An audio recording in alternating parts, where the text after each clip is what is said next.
These are members of the Korubo Tribe who practice cannibalism. You'll be unlucky if you meet them in real life. And these are residents of the Pirahã Tribe, and they convinced a missionary to renounce his faith. In this video, I'll tell you about the mysterious and mystical tribes of the Amazon. And at the end of the video, a truly shocking story awaits you. Enjoy watching. Even in the 21st century, there are still quite a few wild tribes on Earth. You might have learned about some of them in previous videos, but today I will talk about the most interesting communities that can be found in modern Brazil. And topping our list is probably one of the most terrifying tribes, known as the Korubo. This tribe lives in remote areas of the Amazon forest. No one knows the exact number of this tribe. Various sources report hundreds and thousands of settlers. The Korubo live extremely isolated from the outside world. They deliberately choose hard-to-reach places to establish settlements, making it harder to find them. So much so that until 1996, their tribe was considered extinct. However, this did not save them. It was after their discovery that a scientist was able to establish contact with the tribe. Although the data and knowledge obtained are very useful for modern society, it was a serious challenge for the Korubo. The fact that such a closed settlement simply did not know about the diseases that were prevalent in the modern world. As a result, many of the inhabitants simply perished. After such a terrible event, the Brazilian authorities prohibited contact with the tribe. But the most astonishing thing is that the Korubo practice cannibalism. And not only towards other people, they can even eat their own tribe's people. Personally, this information shocks me. But as it turns out, they engage in such practices infrequently. Only in the worst times when there's almost no food left.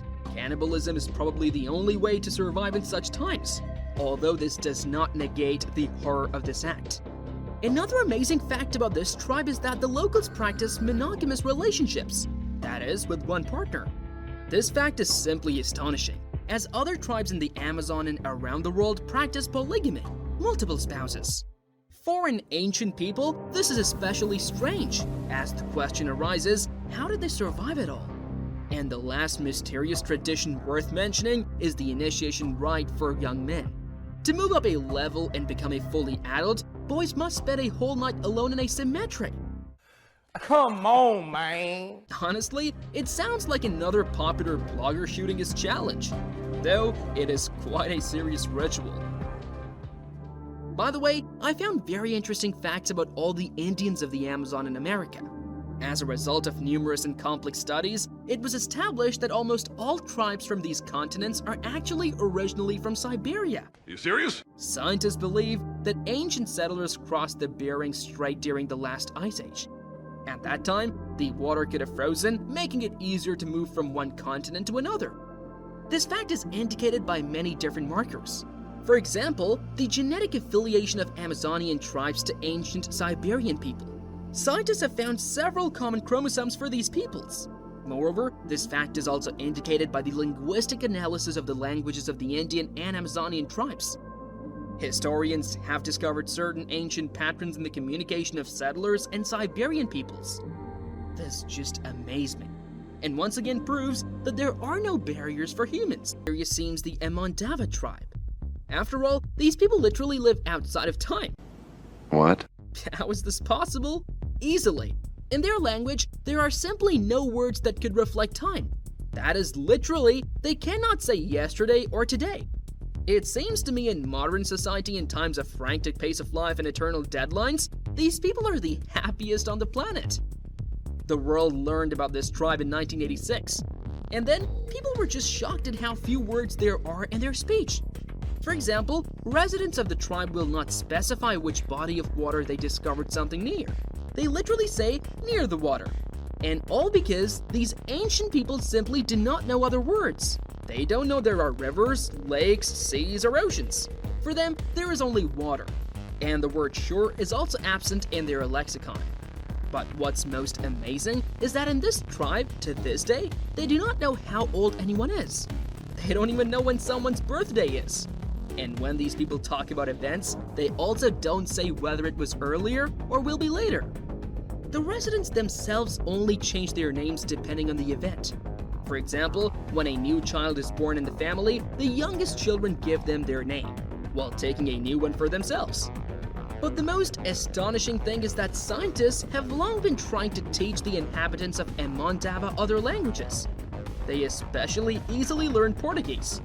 It's remarkable that the concept of time, the Aborigines easily remember and use in conversations in the modern language, but they do not incorporate these changes into their daily life.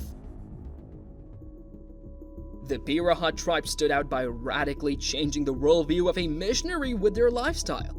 The remarkable preacher was named Daniel Everett. His first contact with the natives was successful in 1977. At that time, he tried to convey all aspects of God's word to the members of the Pirahã Tribe. However, no one understood his words then. Daniel was quite stubborn. He realized that to persuade the natives, he needed to learn their language, which he did. After some time, the missionary was quite able to master the language of the Pirahã Tribe, and what he discovered shocked him. Their language had no indirect speech, words for colors, and even numbers. But what surprised the priest most was that these people had absolutely no myths or theories about how the world was created. To say the least, they didn't even have a calendar. But the most amazing thing is that the level of intelligence of the natives is on par with modern humans. It's also striking how the Pirahã Tribe conducts its daily life. They have no private property, meaning all homes belong to the people. They also don't store food for the future. Literally all the food that is produced is eaten immediately. And they had no plans for future development. In general, the tribe's inhabitants fully enjoy each day they spend in this world. This greatly impressed Daniel Everett. Watching how these primitive people live, what basic things they rejoice in, and how they enjoy what nature gives them, the missionary questioned his beliefs. Does God exist if unknown savages live day by day on what nature provides? And why believe in an unknown entity when you can enjoy a carefree and fearless life? He couldn't answer these questions in his mind in a way that would allow him to continue serving the church. In the end, Daniel Everett, a devoted servant of God, completely abandoned his faith and became an atheist. Sounds very shocking, doesn't it? One might think that in the modern world, all primitive people should have long disappeared. The age of technology, computers, flying machines. But in reality, the number of tribes living in the same Amazon territory is astonishing. If you think I've told you about all the shocking and interesting tribes, you're deeply mistaken, as the next natives will literally shock you. The Sinta Larga tribe once numbered more than 5,000 people, and in our time, God willing, about 1,000 remain. But the saddest thing is that such a rapid decrease in population is due to our civilization. The first documented discovery of this tribe was in 1915. At that time, a small group of travelers was attacked by the natives, resulting in one death. Around the same years, it was established that the territory where the warlike people lived had many valuable minerals. In the 20s of the same century, there were many who wanted to get rich. First, huge growths of rubber trees were discovered there. Naturally, progressive society could not leave this alone, and a literal hunt for this vegetation began. Along with the felling of trees, the miners killed the natives. They had heard about their cruelty, so they did it for their own safety. As a result, due to constant deforestation and attacks on the Sinta Larga tribe, the number of local residents decreased significantly. The natives had to move from their usual habitats to deeper Amazonian forests. Naturally, the tribespeople didn't like this. They carried out frequent raids and killed workers. The situation especially escalated when huge deposits of diamonds and other valuable minerals were discovered in their territory. Stop it. Get some help.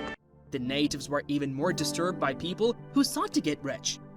To protect the ancient customs of the indigenous inhabitants, the authorities created a special reservation area for these people, where in theory, no one else should have entered. But even this did not help. There were still many diamond hunters. Because of this, a real tragedy occurred in 2004. One spring day, the natives caught 29 people. What did they do with them? Of course, they killed them as a warning. And what's most striking is the pride with which they spoke of the horror they committed. But the Sinta Larga tribe is known not only for their frightening atrocities, their customs are also interesting. Men from this tribe changed their names several times throughout their lives. Why do they do this? To signify their status or the events they have experienced. I'll tell you more. They have names that only their parents know. An amazing tradition, isn't it? But all the stories about the previous Amazonian peoples from my list literally pale in comparison to the mysterious history of the Kayapo tribe. Another research was literally shocked by what the locals told him. All members of the tribe told him the same story about a deity they worship. According to legend, many thousands of years ago, near their camp in the mountains in the middle of an ordinary day, there was a terrible thunder. After that, an unknown being descended from there who would later be called Korubo. This creature had a very strange clothing that covered his body from head to toe, and in one hand a terrible weapon. The locals called it Kop, and according to legend, it shot lightning that literally erased everything from the face of the earth. Naturally, such an incident seriously frightened all the natives. They hurried to hide behind bushes and trees. But after a while, they decided to approach the stranger. All the men of the tribe stood in defense of women and children and attacked the stranger with spears and bows. However, everything that hit his clothing immediately broke. The alien decided to show everyone his power and fired a few times from his weapon. After that, no one thought to fight him. The Kayapo tribe called the stranger Korubo and made him their leader. And by the way, it was just an excellent decision. The alien turned out to be very intelligent and fair ruler. He told the natives about new hunting methods, talked about medicine, showed how to build houses. According to Meds, Korubo had superhuman strength, for which he was called a god. He could literally subdue the minds of people. Disobedient children who refused to learn were always sent to the god. Using his power, the alien suppressed their will. Moreover, legends say that he could cause paralysis or even kill someone without inflicting any blows. Isn't that a miracle? But the myths don't end there. According to them, the most beautiful girl of the tribe fell in love with the deity. They had many children, each of whom was much smarter and stronger than other members of the community. Gradually, all the inhabitants of the Kayapo tribe improved in all parameters. However, Korubo did not intend to live with the natives forever. One fine day, he left the village and went back to the mountains from where he had come. Naturally, the locals followed him to see where their god was going. He entered an unknown building to them, after which there was an explosion, and the house along with Korubo went up into the sky. According to the legend, the alien returned to Earth to the Kayapo tribe after some time to give them seeds of new, previously unknown plants. But the most astonishing part of this story is that a group of scientists took soil samples in the local mountains for radiological analysis. They concluded that several thousand years ago, there really was some kind of explosion and a burst of radiation there. Could it be that the entire legend of the Kayapo tribe is pure truth? These were the most mysterious and dangerous tribes of the Amazon, and thank you for watching.